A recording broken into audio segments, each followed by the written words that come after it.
자, 사도행전 4장 32절에서 37절입니다. 자, 찾으셨으면 우리 함께 일어나서 교독하겠습니다. 제가 먼저 읽을게요. 자, 믿는 무리가 한 마음과 한 뜻이 되어 모든 물건을 서로 통용하고 자기 재물을 조금이라도 자기 것이라 하는 이가 하나도 없더라. 사도들이 큰 권능으로 주 예수의 부활을 증언하니 우리가 큰 은혜를 받아 그 중에 가난한 사람이 없으니 이는 밭과 집 있는 자는 팔아 그 판 것의 값을 가져다가 사도들의 바람에 둠에 그들이 각 사람의 필요를 따라 나누어 주리라. 구브로에서 난 레위족 사람이 있으니 이름은 요셉이라. 사도들이 일컬어 바나바라. 번역하면 위로의 아들이라 하니 그가 같이 있음에 팔아 그 값을 가지고 사도들의 발 앞에 두니라. 아멘. 기도하겠습니다. 하나님 아버지, 한 주간도 하나님의 큰 은혜 가운데 살게 하시고 오늘도 이 시간 하나님 앞에 나와 예배하게 하시니 감사합니다. 우리의 모든 순간순간이 예배의 시간인 줄 압니다. 하오나 이 시간 함께 모여 예배하는 귀한 시간입니다. 아버지, 이 시간 우리의 몸뚱아리만 와 있지 않게 하시고 우리의 마음까지도 온전히 하나님 앞에 있어 믿음의 예배를, 진정과 신령의 예배를 드릴 수 있도록 아버지 붙잡아 주시옵시고, 하나님의 말씀을 듣는 이 시간 성령께서 깨닫는 은혜와 말씀을 순종할 수 있는 믿음의 은혜를 더하여 주셔서 성령의 충만함 가운데 말씀을 듣고 순종하는 귀한 은혜가 우리 모두에게 있게 하여 주옵소서. 감사드렸고 살아계신 예수님의 이름으로 기도했습니다. 아멘. 최근에 홍콩 배우 주윤발 씨라는 사람이 있는데 어느 매체와의 인터뷰에서 그분이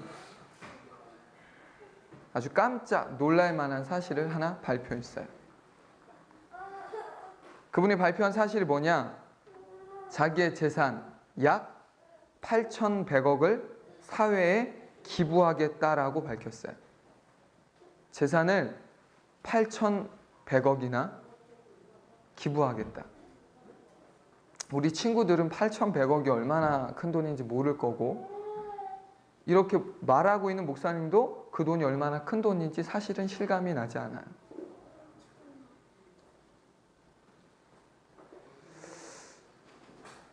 그렇게 발표를 하고 얼마 지나지 않아 전 세계적으로 이슈가 됐습니다. 왜 주윤발 씨의 기부가 전 세계 사람들의 이목을 집중시키며 이슈가 됐을까요? 기부 금액이 많아서 그럴까요? 물론 기부 금액이 많은 것도 사실이에요. 기부 금액이 엄청 많죠. 8,100만 원도 아니고 8억 1,000만 원도 아니고 8,100억. 어마어마한 돈이에요. 하지만 기부 금액만 놓고 본다면 사실 주윤발 씨보다 더 많은 액수를 기부한 사람들이 세계적으로 정말 많이 있습니다.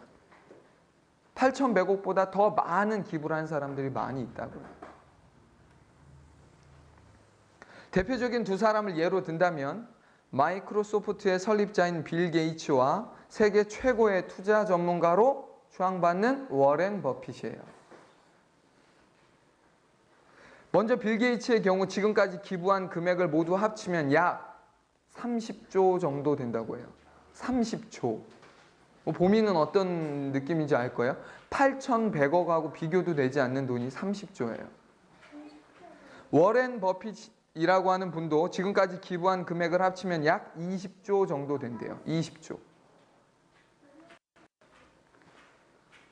금액만으로 놓고 보면 빌 게이츠와 워렌 버핏이 기부한 것과 주윤발 씨가 기부를 하겠다고 밝힌 8,100억은 객관적인 수치로 볼 때 비교가 되지 않습니다.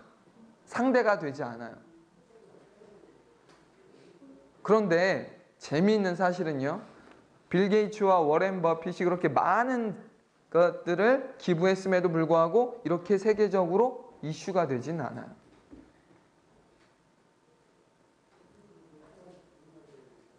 그러면 이런 질문이 생기지 않나요? 왜 더 많은 기부를 한 빌 게이츠나 워렌 버핏 같은 사람이 기부했음에도 불구하고 이슈가 되지 않았는데 그것과 비교했을 때 상당히 작은 금액, 8,100억을 기부한 주윤발 씨의 기부를 보면서 사람들은 그렇게 열광하고 또 그 기부하는 내용을 보면서 사람들이 기뻐하고 또 존경하냐는 것이죠. 그 이유가 뭘까요? 왜 그렇게 찬사를 보낼까요? 주윤발 씨에게. 이 기사를 보신 분들은 아시겠지만 8,100억이라는 이 큰 돈은요, 주윤발 씨가 가진 재산의 일부가 아니라 전부라는 거예요. 일부를 드린 게 아니라 다 드리겠다는 거예요. 다.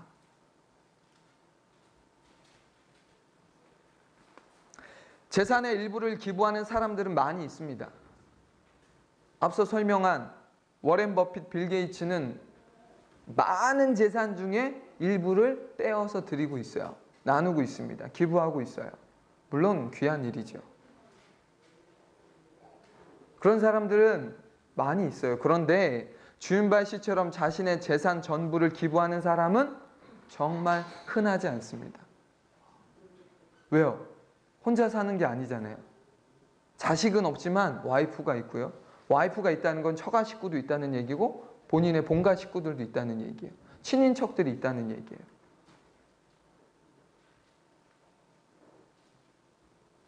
가족이 있는데 재산 전부를 다 기부한다라는 것은 정말 쉽지 않은 일이죠. 그렇게 전 세계 사람들이 주윤발 씨의 기부 선언을 주목하고 찬사를 보내는 것입니다. 주윤발 씨는 자신의 전 재산을 기부하겠다는 의사를 밝히면서 이렇게 말했어요. 그 돈은 내 것이 아니고 잠시 제가 보관하고 있는 것입니다. 8,100억이 누구 게 아니라고요? 자기 게 아니래요. 그 많은 어마어마한 돈이 자기 게 아니라 그 돈은 잠깐 제가 보관하고 있을 뿐입니다. 놀라운 말 아닌가요?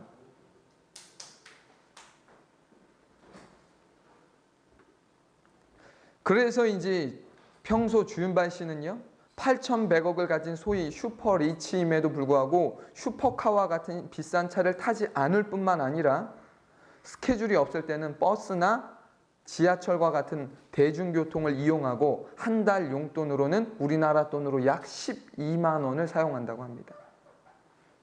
8,100억이면요, 이자만 받아도 그냥 다 쓰지도 못할 돈이고요. 돈 있는 사람들이 늘 SNS에서 보여주는 행태들이 뭐예요? 차 산 거, 좋은 집 사는 거 다 보여주는 거 아니에요? 마시는 거, 여행 가서 노는 거. 근데 이분이 올라오는 SNS 사진들을 보면 지하철에서 사람들과 찍은 사진, 버스에서 찍은 사진, 길거리 음식 먹은 사진.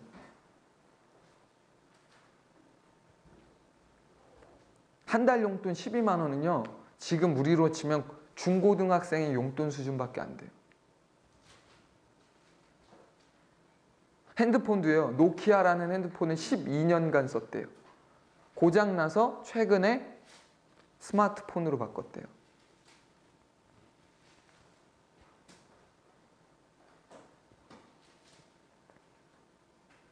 내 것이 아니고 잠시 보관하고 있는 것이기에 자신의 돈을 함부로 쓰지 않았다라는 거죠. 내 것이 아니기에.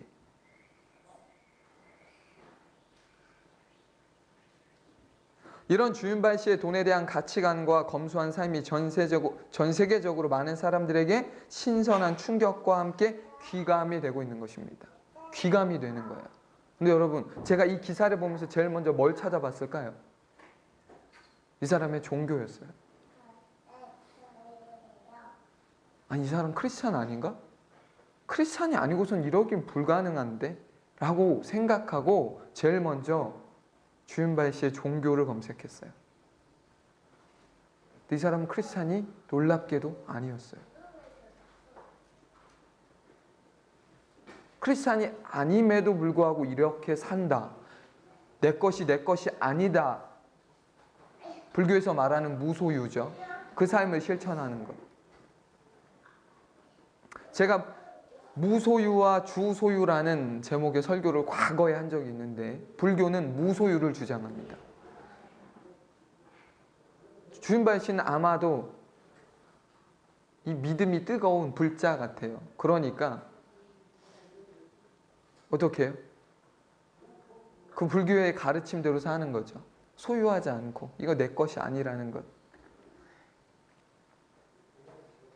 어떤 분이 이 주윤발 씨, 그리고 주윤발 씨만 그런 게 아니라 우리에게도 잘 알려진 성룡이라고 하는 분도 기부를 어마어마하게 하는데 그냥 재산의 일부를 기부하는 게 아니라 재산의 전부를 기부하겠다고 이미 밝혔어요. 그 재산이 어느 정도냐? 지금 추산되기로는 약 1조 5천억 정도 되는데 다 기부하겠다고 했어요. 이미 언론이나 이렇게 매체를 통해 밝히고 나면 사실 그 말을 주워 담기는 불가능하거든요. 근데 크리스찬인가? 크리스찬이 아니라는 거예요.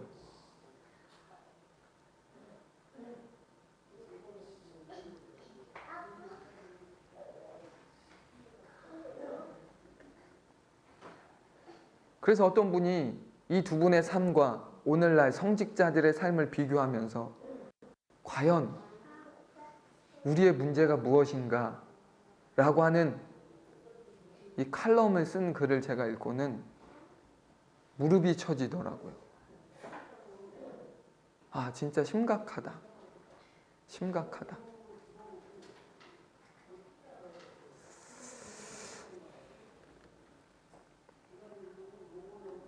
전 세계 사람들의 이목을 집중시킬 만큼 지금 이런 일들은 특별한 일이죠. 아주 보기 드문 일이에요.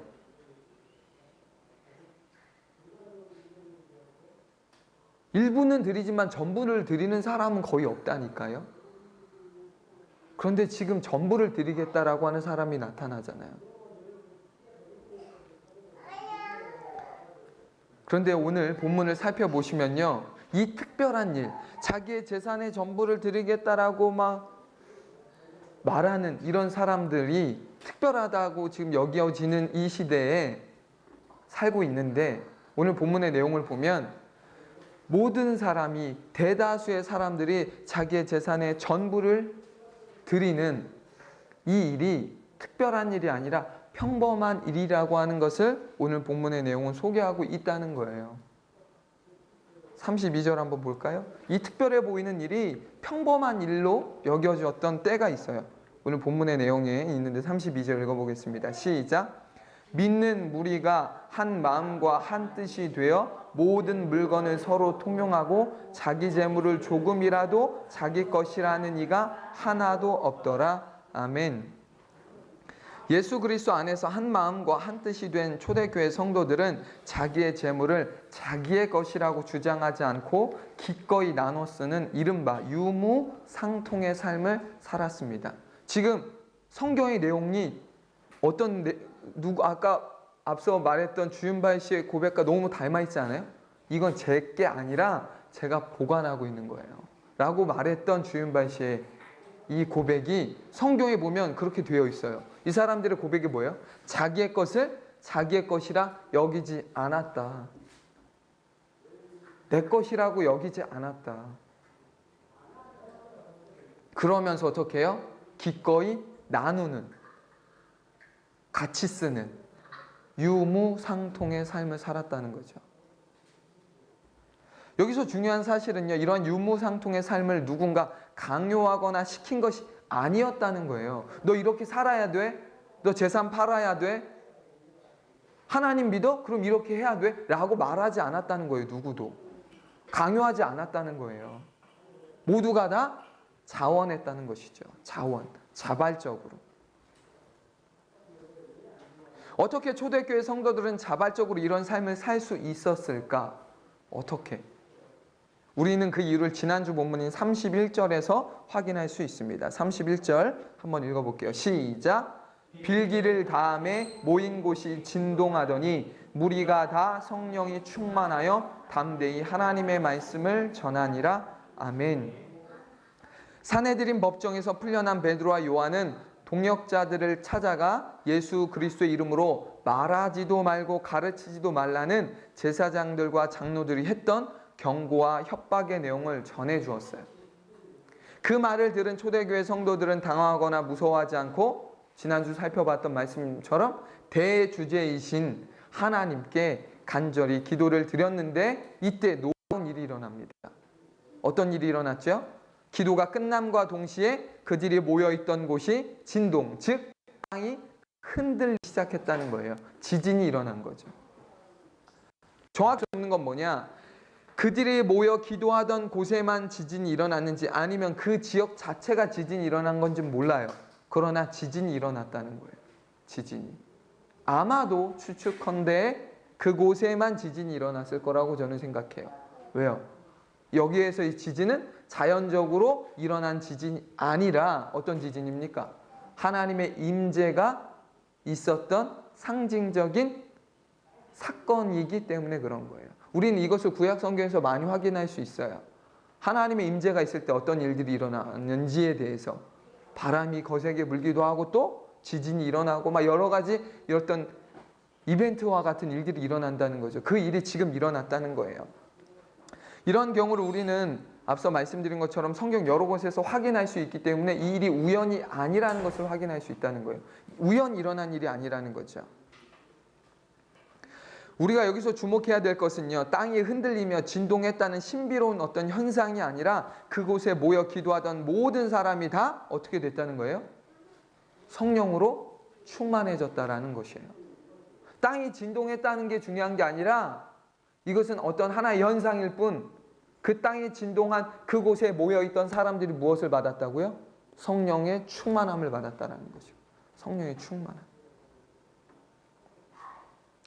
핍박을 받을 수밖에 없는 상황에서도 담대히 복음을 전할 수 있게 해달라고 간절히 기도한 결과 하나님은 그들에게 무엇으로 응답하셨습니까? 성령의 충만함으로 응답하셨습니다. 이게 차원이 다른 기도를 한 사람들에게 베풀어 주신 하나님의 은혜예요. 하나님 도망가고 싶어요. 하나님 벗어나게 해주세요. 빨리 낫고 싶어요. 라고 하는 기도가 아니라 하나님 그럼에도 불구하고 하나님의 뜻을 알기 원하고 그대로 하나님의 뜻대로 순종하기 원합니다. 라고 했을 때 하나님은 감당할 수 있는 능력과 믿음을 주시는데 그게 뭐예요? 성령의 충만함이라는 거죠. 성령의 충만함.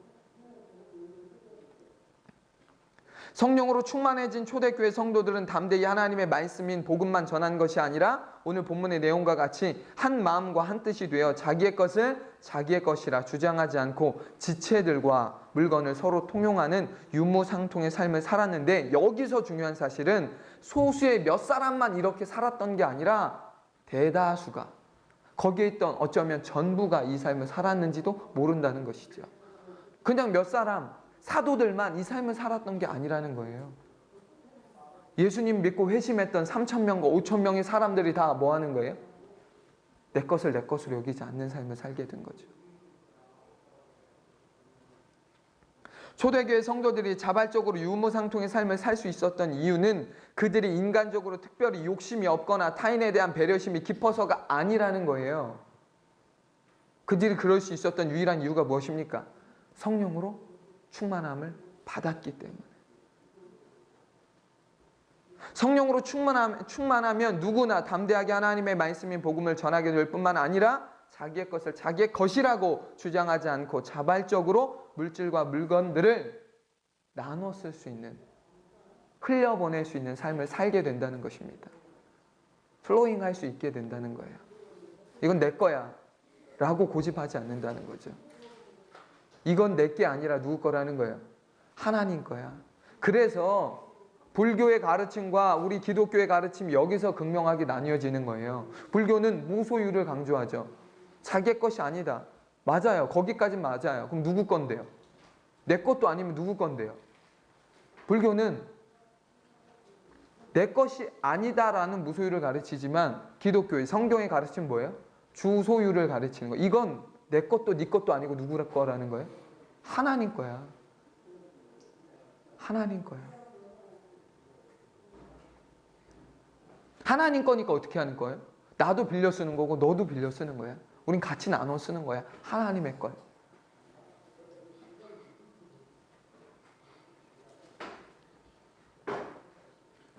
많은 사람들이 이 말씀을 보면서 자신들도 이렇게 해야 한다고 생각해서인지 마음에 큰 부담을 갖는 것을 보게 되어집니다. 마음에 부담이 생겨요. 이 본문 앞에서 이 사도행전의 이 본문의 내용을 설교하면 성도들, 저를 포함한 모든 목회자들도 어떤 마음이 드는 거예요?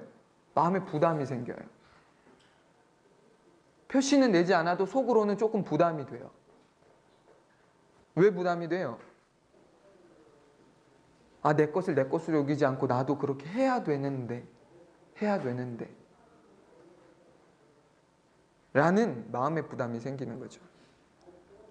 여러분, 이 부담이 건강한 부담입니까?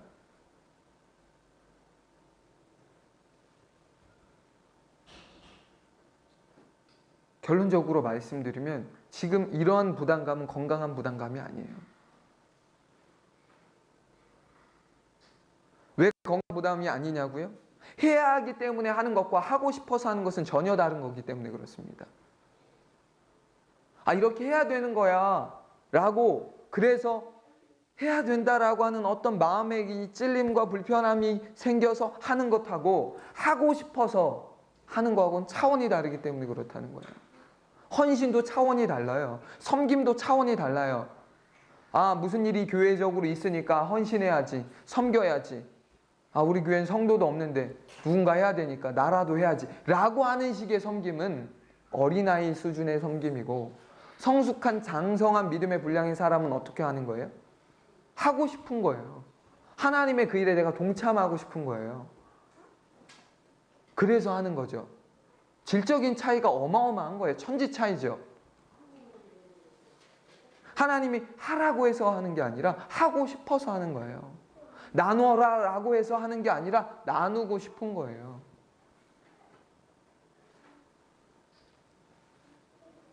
하나님은 우리가 해야 하기 때문에 의무감으로 하는 것은 원하지도 않으시지만 받지도 않으세요.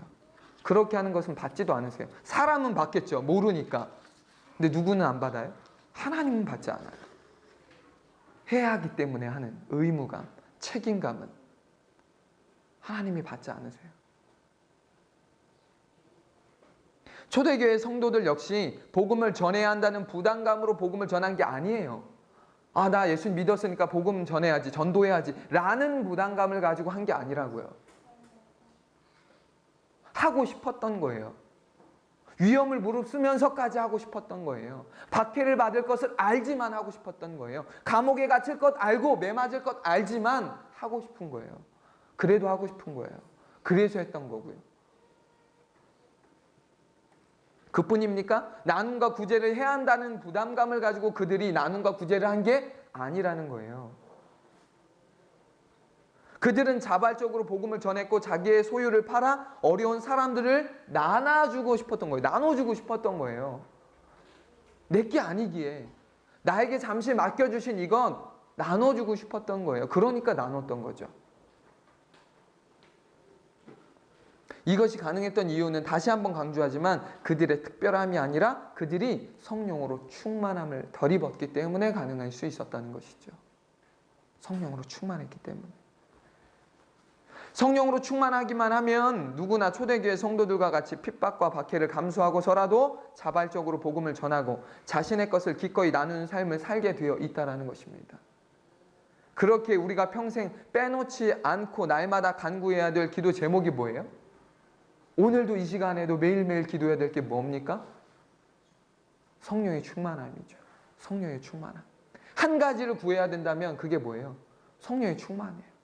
이게 안 되고 하나님 누구 사랑하게 해주세요. 순종하게 해주세요. 기도하게 해주세요. 말씀 보게 해주세요. 누구 용서하게 해주세요. 다 불가능한 얘기예요. 다 안 되는 얘기예요. 이거. 한다 한들 하나님이 받지 않죠. 왜요? 자기 의의잖아요.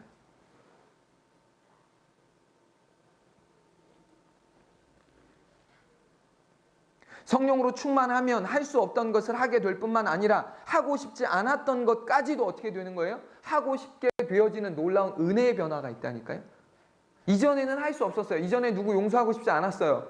생각만 해도 끔찍하고 짜증이 났어요. 그런데 성령으로 충만하면 하고 싶지 않았던 그 용서가 하고 싶어진다니까요. 용서는 여러분 의지적으로 하는 게 아니에요. 용서하게 되어져요. 사랑도 마찬가지고요. 기도도 마찬가지예요. 아, 말씀 봐야지. 아, 우리 교회는 일독 안 하면 안 되니까 올해도 일독 해야지 라고 하는 식이 아니라 이런 식으로 억지로 성경을 보는 게 아니라 말씀이 보고 싶어지는 거예요. 알고 싶어지는 거죠. 이 놀라운 변화가 언제 일어난다고요? 성령으로 충만해지면. 성령으로 충만해지면. 거꾸로 신앙생활하는 사람들의 특징이 여기 있다니까요.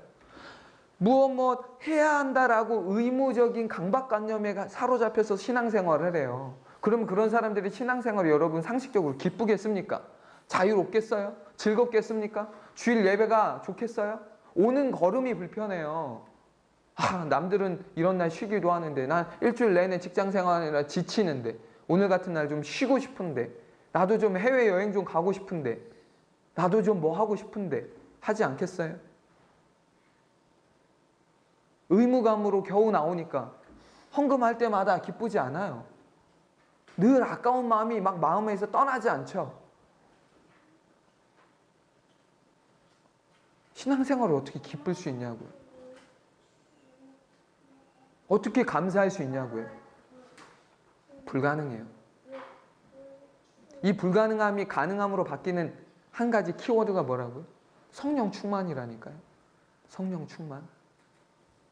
성령 충만하면 신앙생활이 달라지게 돼 있어요. 똑같은 예배를 드리고 똑같은 말씀을 보고 또 똑같은 사람을 만나지만 다르다니까요. 다르게 되는 거예요. 안 되는 것이 된다니까요. 지금 안 되세요? 그렇다면 성령 충만하지 않기 때문인 것이지 의지가 약해서가 아니에요. 여러분 운동도 마찬가지예요. 의지박약이라고 하죠. 아니요. 저는 그렇게 보지 않습니다. 영적으로 봐야죠. 의지는 이미 다 박약이에요. 모든 죄인은. 어떤 사람이 의지가 있어서 의지적으로 그것들을 합니까? 사람은 본래부터 죄인은 근면성실하지 않아요. 그것을 할 수 있는 게 뭐예요? 성령 충만이라니까요. 식단 조절을 할 수 있는 것도 성령 충만이에요. 인간적으로 하면 며칠 못 가요. 그러니까 요요가 오죠. 성령 충만함으로 하면 어떻게 되는 거예요? 하게 되어져요. 힘들게 운동하며 땀 흘리는 것 마찬가지예요. 성령으로 충만하면 하게 되어지는 거예요. 힘들어. 이거 언제까지 해야 돼? 라고 하게 되는 게 아니라 내 몸이 하나님의 성전이지 그러니까 관리해야지 라고 하는 것이 내 마음 안에 그렇게 그냥 생겨진다니까요. 그건 어떤 누군가에게 주는 특별한 은사가 아니에요. 다 주시는 은혜지. 성령 충만하면 나타나는 결과지.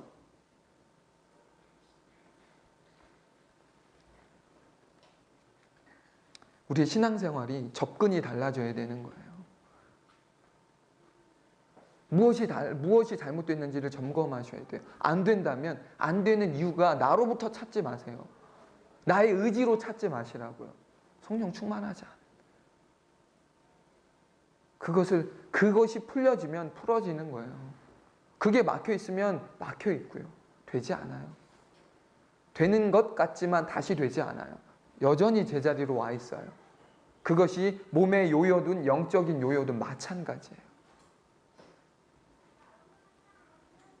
본문의 내용은 성령으로 충만했던 초대교회 성도들이 자발적으로 자신의 재물을 어려움에 처한 지체들을 위해 기꺼이 팔아서 나누었다는 것으로 끝나지 않아요. 우리가 주목해야 될 건 이거예요. 그냥 자기의 재물을 자기의 것으로 여기지 않고 그것들을 팔아서 나누었다라고 끝나지 않는다고요. 그렇게 끝났다라면 오늘 이 본문의 내용은 크게 우리에게 와닿는 게 없을 수도 있어요. 그냥 그렇구나.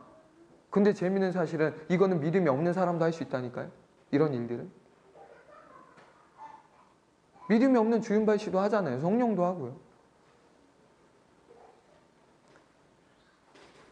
성경은 그것으로 끝나지 않고 다른 하나 중요한 것을 소개하는데 그 중요한 것을 무엇으로 소개하냐? 당시의 상황으로 소개해요. 당시의 상황. 34절과 35절입니다. 시작. 그 중에 가난한 사람이 없으니 이는 밭과 집 있는 자는 팔아 그 판 것의 값을 가져다가 사도들의 발 앞에 두매 그들이 각 사람의 필요를 따라 나누어 줌이라. 아멘. 여러분 아무리 잘 사는 나라도요 가난한 사람이 있어요 없어요? 가장 잘 산다고 말하는 미국에 잘 사는 사람이 있어요 없어요? 못 사는 사람 있어요 없어요? 잘 사는 사람 많죠. 못 사는 사람 있어요 없어요? 발에 치이게 많아요. 노숙자며 말할 수 없이 많아요. 가난한 사람들. 심지어 굶어 죽는 사람도 있어요. 우리나라도 마찬가지고요. 우리나라 GDP, GNP 굉장히 높아요. 세계적으로 되게 강국이라고요. 근데 우리 안에 집 없어서, 먹을 거 없어서 죽어가는 사람, 헐벗은 사람, 교육 못 받는 사람, 심지어 생리대 없어서 신발 깔창으로 쓰는 아이들 얼마나 많냐고요. 그런데 놀라운 사실은 뭔지 아세요? 초대 공동체, 교회 공동체 안에는요, 가난한 사람이 한 사람도 없었다는 거예요. 이 상황을 우리가 한번 조금 들어가 봐야 돼요. 이 상황이 지금 잘 먹고 잘 살 수 있는 그런 상황과 환경이 아니었어요. 그렇죠? 버젓이 다니던 직장에서도 잘릴 판이에요. 아니, 잘렸을지도 몰라요. 사업을 하다가 길이 막혔을지도 몰라요. 예수 믿는다는 이유로. 그런데 놀라운 사실은 가난한 사람이 없었다는 거예요. 굶어 죽는 사람 없었다는 거예요. 이것이 여러분, 가능한 이유가 무엇입니까? 가능했던 이유가 뭐예요? 오늘 본문에서 말하잖아요. 밭과 집이 있었던 지체들이 자발적으로 자기들의 소유를 팔아 나누었기 때문인데, 여기서 우리가 한 가지 또 눈여겨보아야 될 게 뭐냐? 밭과 집을 팔아 나누었던 사람들이 어떻게 했냐는 거예요. 자기들이 직접 찾아갔나요? 가난한 사람들을 찾아갔어요? 먹을 것이 없는 사람들을 찾아가서 나누어 주었나요? 내가 집 팔아서 받은 돈이 이건데 우리 이거 하나님 거니까 같이 쓰자고 했나요? 아니었어요. 어떻게 했어요?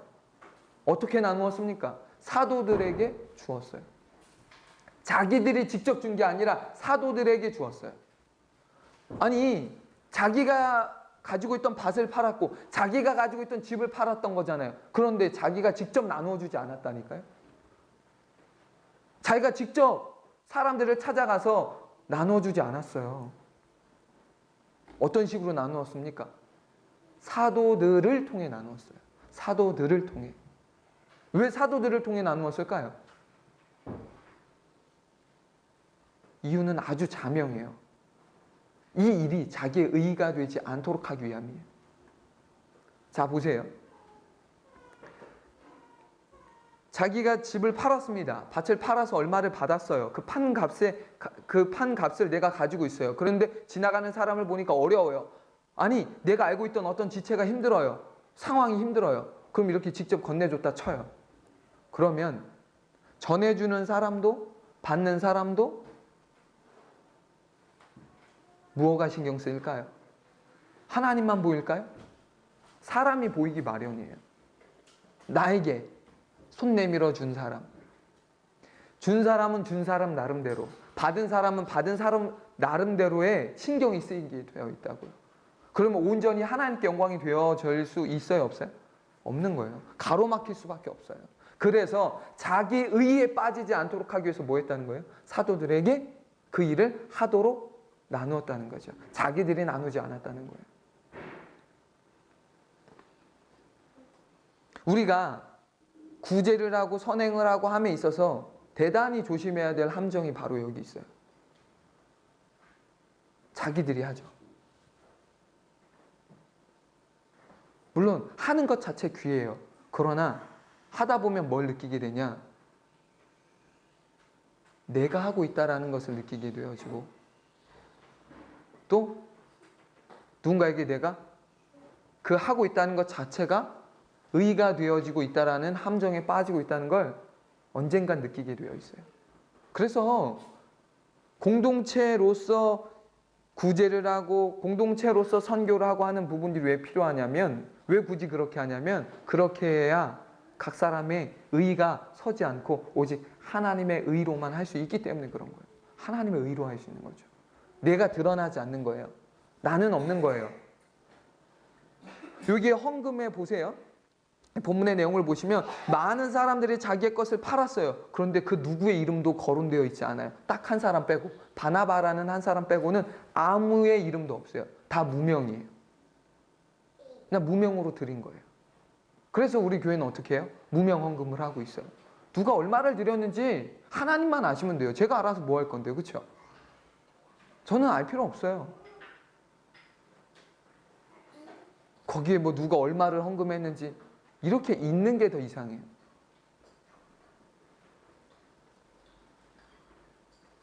우리가 하나님 앞에 드리는 것들은 그래서 철저히 뭐를 가려야 되냐면 나라고 하는 것을 가려야 돼요. 내가 무엇을 했는지. 내가 누구에게 했는지 중요하지 않아요. 그렇기에 하나님 앞에 온전히 드려야 된다는 것이죠.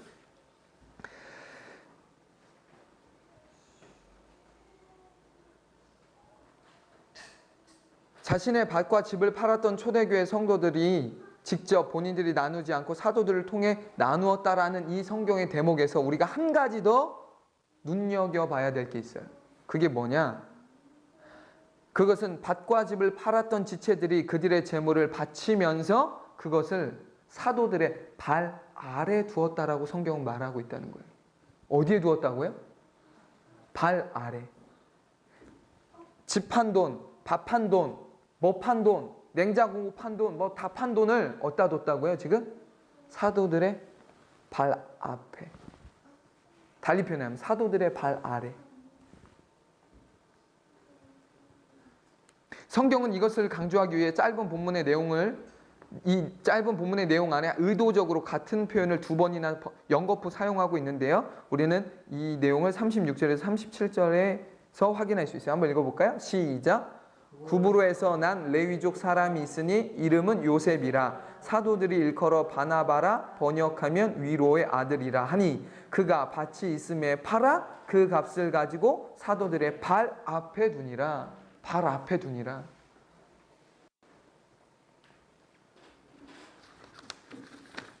초대교회 성도들 중 전 재산을 바친 사람들이 많이 있는데 앞서 말씀드린 것처럼 그들 중에 누구도 어떤 사람도 이름이 성경에 기록되어 있지 않아요. 그냥 다 무명 처리되어 있어요.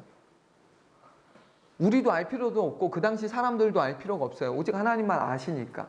그런데 한 사람의 이름이 기록되어 있는데 그 사람이 누구냐? 위로의 아들, 즉 바나바로 불리는 요셉이라는 사람이 유일하게 기록되어 있어요.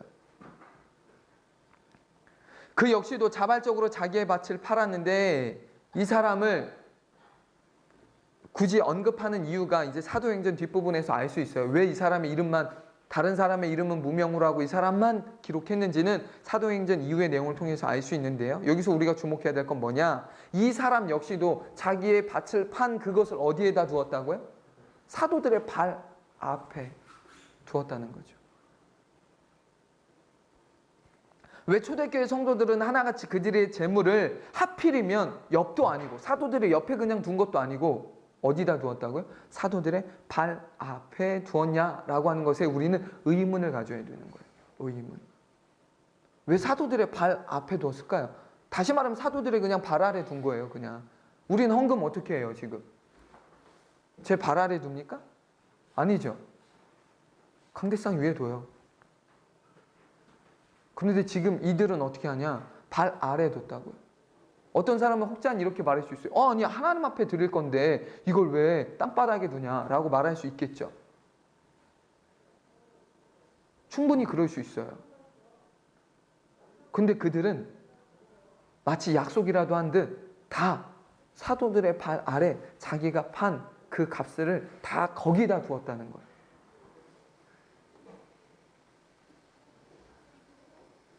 왜 그랬을까? 왜 사도들의 발 아래 두었을까? 초대교회 성도들은요, 재물이 있어야 할 위치가 어디인지 정확하게 알고 있었던 것입니다. 재물이 있어야 할 위치가 어디예요? 발 앞에라는 거예요. 발 앞에. 발 앞에. 재물은 사람의 발 앞에 있어야 합니다. 이것이 재물이 있어야 할 원래 위치예요. 원래 위치, 포지션이죠. 재물을 발 앞에 둔다는 것은요, 말 그대로예요. 사람이 발 앞에 있는 재물을 다스리고 지배한다라고 하는 의미를 담고 있는 거예요. 발 앞에 있다는 것은요, 그 발 앞에 있는 그것이 누구에 의해 지배를 당하고 다스림을 당하게 된다라는 뜻이죠. 그런데 문제는 뭐냐? 오늘날 많은 사람들이 재물로 대변되는 돈, 권력, 명예, 인기, 학벌 등을 발 앞에 두지 않고 어디에 두고 살아갑니까? 머리 위에 올려놓고 살아가고 있다는 거예요. 머리 위에. 발 앞에 있어야 할 것들을 어디에 놓고 산다고요? 머리 위에. 지고 사는 거예요. 모시고 사는 거죠. 재물이 사람의 발 앞이 아닌 머리 위에 자리를 잡으면요, 주객이 전도된 것으로 사람이 재물을 다스리고 지배하는 것이 아니라 어떻게 되는 거예요? 재물이 사람을 지배하고 다스리는 거예요. 누가 주종이에요? 누가 주인이에요? 재물이 주인이고 사람이 종이에요.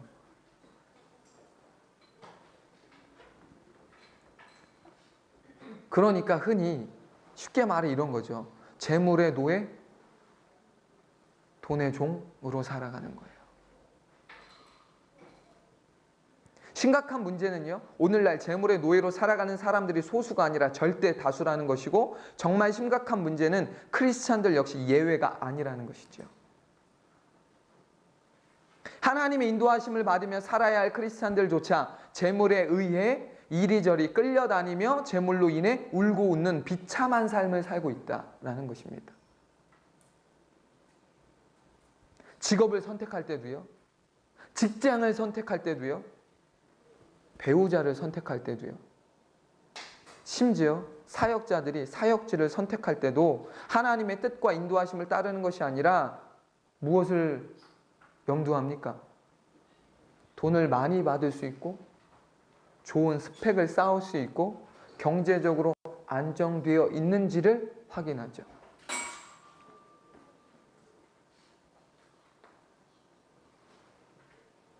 그것이 선택의 기준이에요. 하나님이 이 일을 통해 나에게 하나님의 뜻을 행하실 것인가 라고 하는 관심 없어요. 이 직장에서 나에게 연봉을 얼마 줄 것인가에 대한 관심이 크죠. 내가 이전 직장에서 연봉이 3,000이었는데 옮기면서는 그래도 3,200은 받아야 되겠다라는 생각으로 다 찾지 않나요? 그렇게 연봉을 협상하지 않아요. 다 그렇잖아요. 배우자를 선택할 때도 마찬가지예요. A와 B 비슷한 조건이에요. 그런데 환경적으로 차이가 커요. 부모의 재산이 있고 없고. 하나님 안 믿는 자매들만 돈 많은 형제를 쫓아 살아가는 건가요? 아니라는 걸 저는 경험적으로 알고 있어요.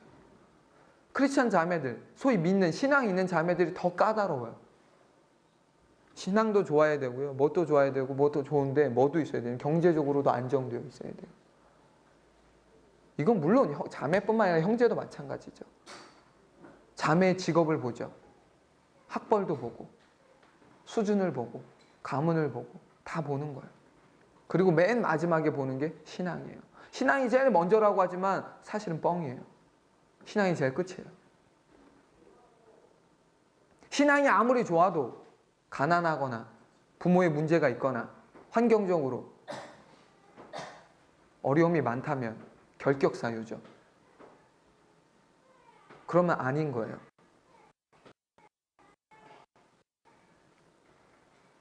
지금 이게 무슨 말이에요? 재물이 발 아래 있어야 할 재물이 어디에 있기에 나타나는 증상입니까? 머리 위에 있어서 나타나는 증상이에요. 현상이라고요. 머리에 있으니까 재물이 컨트롤하는 대로 가는 거예요. 재물이 이끄는 대로 가는 거예요. 재물이 있는 곳으로 가는 거예요. 그러니까 성경이 말하기 뭐랍니까? 재물이 있는 곳에 어디에 무엇이 있다고요? 우리의 마음이 있다고 말하잖아요. 어쩌다가 발 앞에 있어야 할 재물이 사람의 머리 위에 있게 되었을까요? 하나님이 재물이라고 하는 것을 주셨을 때 그 재물의 원래 포지션은 사람의 발 아래였어요.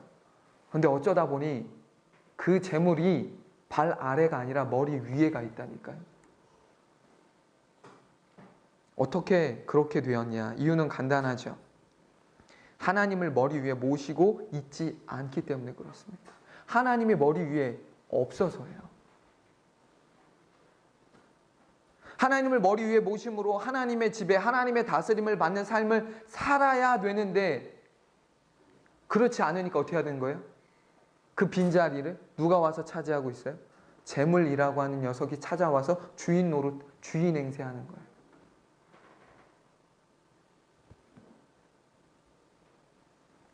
여러분, 사람은 성경에도 말씀하고 있지만 하나님과 재물이라는 두 주인을 섬길 수가 없습니다. 머리는 하나여야 돼요. 하나님이 주인이면, 하나님이 머리 위에 계시면 재물은 얼씬도 못해요. 내 머리 위에 얼씬도 할 수 없어요. 그런데 하나님이 내 머리 위에 온전히 계시지 않으면 재물은 그 순간, 그 찰나를 놓치지 않고 내 머리 위로 파고들어요. 그리고 내 주인의 역할, 노릇을 하죠. 내 모든 가치관과 결정권을 재물이 선택하는 거예요.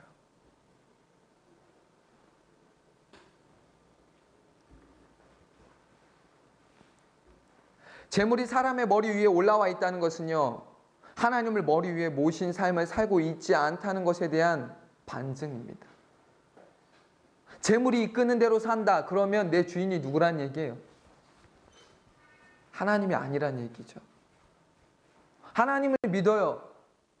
그런데 모든 선택과 결정에 있어서의 기준이 연봉과 스펙과 돈이라면 그 사람의 주인은 하나님이 아닌 거예요.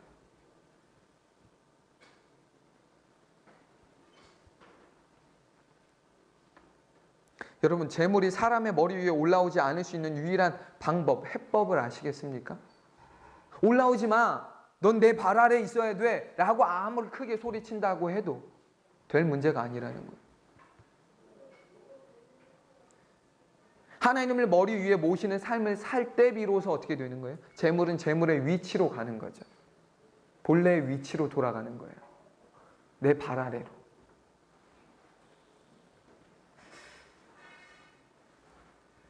재물을 발 앞에, 발 아래 두는 사람은요, 재물에 의해 이리저리 끌려다니지도 않고 울고 웃지도 않아요. 그것 때문에 울고 웃지 않는다는 거예요.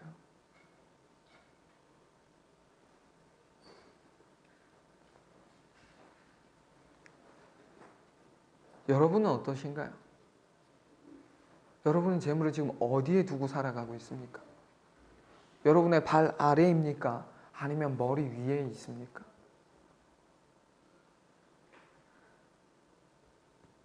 본래 재물이라는 건요, 하나님과 사람을 섬기기 위해 하나님께서 우리에게 주신 선물이요, 도구에 지나지 않습니다. 그 이상도 그 이하도 아니에요. 돈, 재물 이런 건요, 이 자체가 악하거나 선한 게 아니에요. 그냥 중립이에요. 얘는 그냥 도구예요. 선물이라고요. 그렇게 재물을 우리의 머리 위가 아닌 발 아래 두어야 하는 것이 맞는 것이죠. 성령으로 충만해진 초대교회 성도들은 이 영적인 원리를 깨닫고 자신의 소유를 자발적으로 팔았을 뿐만 아니라 그 판 값을 의도적으로 사도들의 발 앞에 두었다라고 성경은 말하고 있다는 거예요. 이것은 자기들의 재물을 하나님의 주권 아래 둔다는 것이고, 또한 더 이상 재물을 자기들의 머리 위에 두는 어리석은 삶을 살지 않겠다는 믿음의 결단이었어요. 사도들의 발 아래 둔다는 것은 믿음의 결단이었어요. 이건 더 이상 내 머리 위가 아닙니다. 이것이 내 주인이 아닙니다. 라고 하는 거죠. 이건 하나님의 주권 가운데 하나님의 뜻대로 사용하십시오. 이것을 뒤집어서 생각해 보면 이렇죠. 이들도 이전에는 재물을 자기들의 발 앞이 아닌 머리 위에 두는 삶을 살았다라는 거예요. 그렇죠? 그러니까 이런 결단을 하는 거 아니겠습니까? 이전에도 이들도 똑같은 거예요. 우리와 똑같은 거예요. 재물을 발 아래 두지 않고 머리 위에 두는 거예요. 그렇게 살았던 거예요. 그런데 성령으로 충만해지니까 어떻게 되는 거예요? 그게 아니라는 걸 깨닫게 됐고, 그게 아닌 걸 알았기에 재물을 발 아래 두기 시작하는 거죠. 발 아래.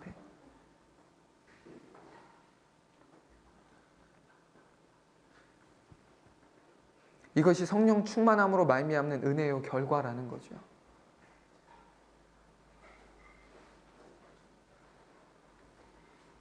재물이 지금 어디에 위치해 있느냐를 보면 그 사람의 신앙의 수준을 알 수 있고요. 그 사람이 누구를 섬기는지를 알 수 있어요. 재물이 어디 있느냐에 따라서. 발 아래에 있느냐? 머리 위에 있느냐? 둘 중 하나거든요. 중간은 없어요. 재물이 우리 배에 있느냐? 그런 거 없어요. 발 아래에 있든지 머리 위에 있든지 둘 중 하나거든요. 그러니까 바꿔 말하자면 재물이 어디에 있느냐를 보면 그 사람의 신앙의 수준을, 그 사람의 삶의 진짜 주인이 누구인지를 알 수 있다는 것입니다. 하나님을 섬겨요. 하나님을 믿는다고 말해요. 그러나 그것은 매우 추상적이에요. 그 추상적인 그것이 극명하게 보여지는 때가 뭐냐? 보여지는 것이 뭐냐? 재물의 위치예요. 재물의 위치. 포지션.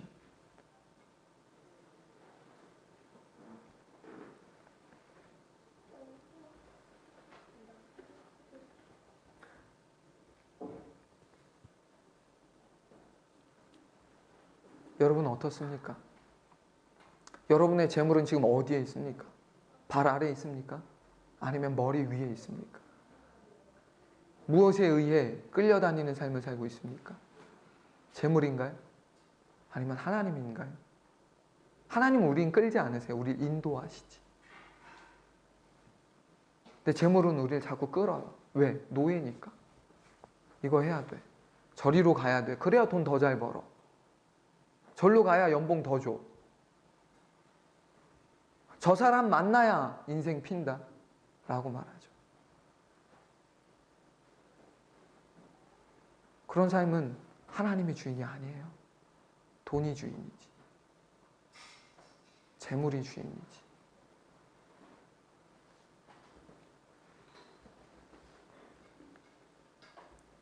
여러분만 이 말씀 앞에서 서 있는 게 아니라 저 역시도 이 말씀 앞에 서 있고 이 말씀을 준비하면서 많은 생각을 했어요. 과연 나는 어떻게 살아가고 있는지, 나의 재물은 지금 어디에 위치해 있는지. 여러분 성경에 보면 어리석은 부자 있잖아요. 어리석은 부자. 그 어리석은 부자가 농사가 너무 잘 돼서 창고에 들일 만큼, 들여놓을 수 없을 만큼의 이 소득을 얻게 된 거잖아요. 그랬더니 창고를 더 지으려고 하다가 예수님 비유로 말씀하신 거지만 너 오늘 내가 지금 데려가면 너 이 창고 무슨 의미가 있니? 라고 말씀하셨잖아요.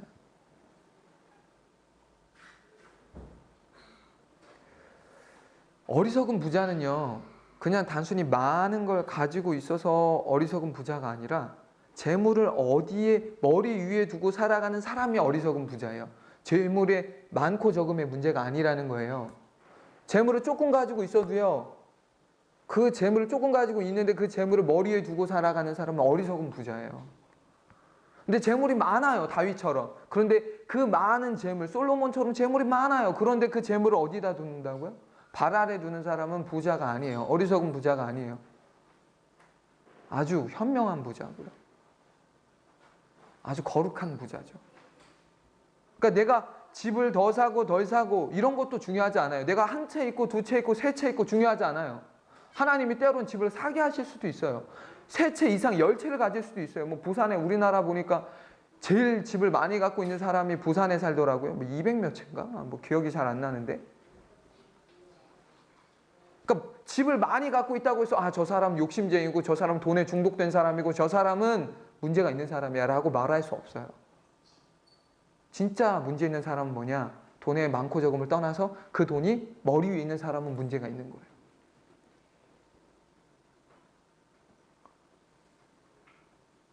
성령이 충만해지면 바뀌어지는 게 바로 이런 거라는 거죠.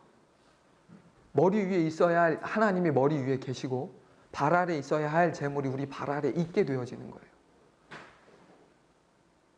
이것은 여러분 우리의 노력으로 되지 않아요. 우리의 결단으로 되는 게 아니에요. 결단한다고 머리에 있던 게 발 아래로 내려와집니까? 아니에요.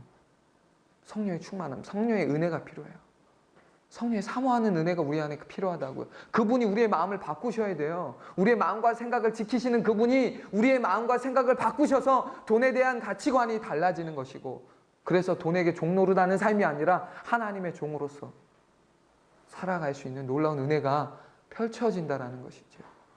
초대교회 성도들 안에 이 은혜가 있었다라면 우리 안에도 있을 수 있는 것이 당연한 것이고 있어야 하는 것이죠.